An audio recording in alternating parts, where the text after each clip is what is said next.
Hi friends, நம்ம விஜய் மல்லி ஸ்டோரியில் வந்துட்டு மல்லி வந்துட்டு நல்ல விதமாக தான் வந்துட்டு எப்போவுமே நினச்சிட்டு இருப்பாங்க. ஸோ அதே மாதிரி தான் ரேணுகா விஷயத்துலையும் நல்லதாக தான் நினைக்கிறாங்க. அவங்களுக்கு நல்லது நடக்கணும் அப்படின்னு தான் நினைக்கிறாங்க. விஜய் கூட எந்த ஸ்டெப்ஸும் எடுத்து வைக்காத நிலமையில் மல்லி தான் வந்துட்டு எல்லாத்துக்குமே ஹைலைட்டாக நிற்கிறாங்க. ஸோ அவங்க வந்து பார்த்திங்க அப்படின்னா நம்ம வாழ்க்கை தான் அப்படி ஆயிடுச்சு. ஆனால் விஜய் அந்தேன் அவங்க ஃபஸ்ட்டு ஒய்ஃபோட வாழ்க்கையாவது நல்லா இருக்கட்டும்னு சொல்லிட்டு அவங்க குணமாகணும் நிறைய விஷயங்கள் வந்துட்டு ஈடுபட்டு இருக்காங்க.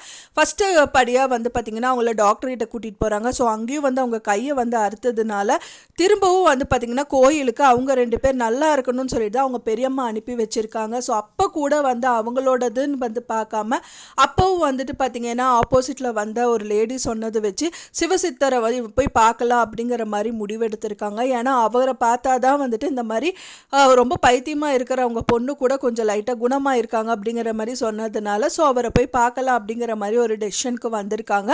சும்மா இருக்க மாட்டாங்க. கண்டிப்பாக அடுத்தபடியாக வந்துட்டு ரேணுகாவை வந்துட்டு சித்தர்கிட்ட தான் கூட்டிகிட்டு போவாங்க. சித்தர்கிட்ட கூட்டிகிட்டு போனாலும் அவங்களோட பிரச்சனைகள் அதாவது எல்லாமே தீந்துரும் அப்படின்னு தான் அவங்க நினச்சிட்டு கூட்டிகிட்டு போகிறாங்க. பட் ஆனால் அவங்க வந்து நடிச்சிட்டு இருக்காங்க அப்படிங்கிறது வந்துட்டு இவங்களுக்கு தெரியாததுனால அவங்கள வந்து கூட்டிகிட்டு தான் போவாங்க. சரி அங்கே தானே சித்தர் தானே பார்த்துக்கலாம் அப்படிங்கிற மாதிரி தான் ரேணுகா போவாங்க. ஸோ அங்கே தான் பெரிய ட்விஸ்ட்டே வந்து ரேணுகாவுக்கு காத்துட்ருக்கு அப்படின்னே சொல்லலாம்.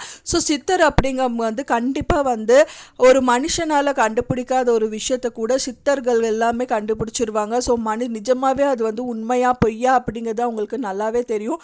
ஸோ இவங்க போயிட்டு அவங்களோட பிரச்சனைகள் சொல்கிறதுக்கு முன்னாடி நீங்கள் எதுக்கு வந்திருக்கீங்க என்ன வந்திருக்கீங்கன்னு எனக்கு எல்லாமே தெரியும்.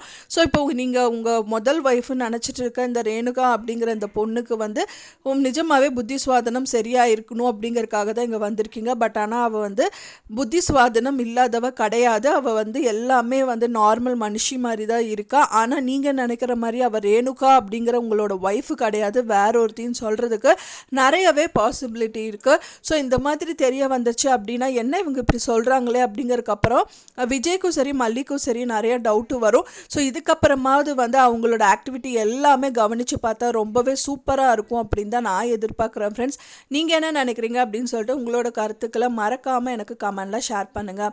நான் சொன்ன இந்த தகவல் உங்களுக்கு பிடிச்சிருந்தா மறக்காமல் லைக் பண்ணுங்கள், ஷேர் பண்ணுங்கள், கமெண்ட் பண்ணுங்கள், சப்ஸ்கிரைப் பண்ணுங்கள். மேலும் இன்னொரு மல்லி சீரியல் அப்டேட்டோட நெக்ஸ்ட் மீட் பண்ணுறேன். தேங்க்ஸ் ஃபார் வாட்சிங் மை டியர் ஃப்ரெண்ட்ஸ். நெக்ஸ்ட் வீடியோவில் பார்க்கலாம்.